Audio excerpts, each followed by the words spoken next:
With the yellow woman in the center, it is possible to harmonize yin and yang, to communicate with self and others, to respond to myriad things.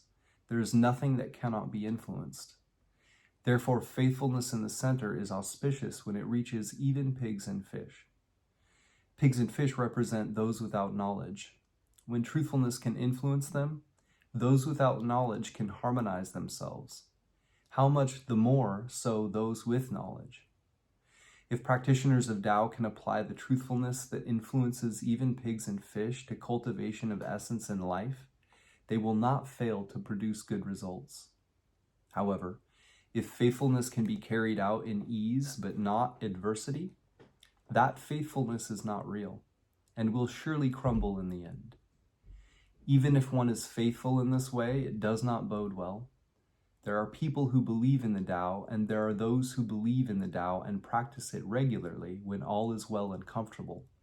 But there are hardly any who forget themselves for the Tao and do not lose control in situations of great difficulty and stress, when there are great obstacles, when things are topsy-turvy and in a shambles, and it is difficult to bear up patiently.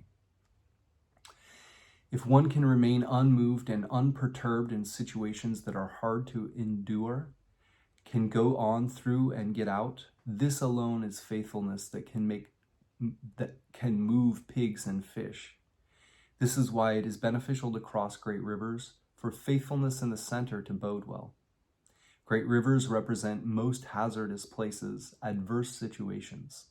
If one can cross over adverse situations, needless to say, one can cross over favorable situations.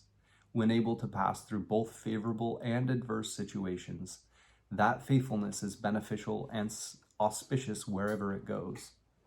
However, the 72 aberrant schools with their 3,600 deviant practices all cling to voidness or stick to forms. These are not studies that can fulfill our nature, and lead to the meaning of life.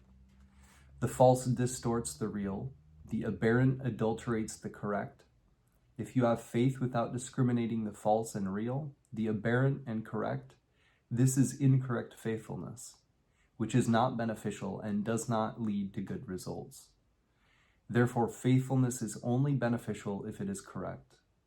Correct faith and correct practice meet with good results, unhindered in adversity or ease, entering from striving into non-striving, thereby perfecting essence in life, completing beginning and end. Of this one can be sure.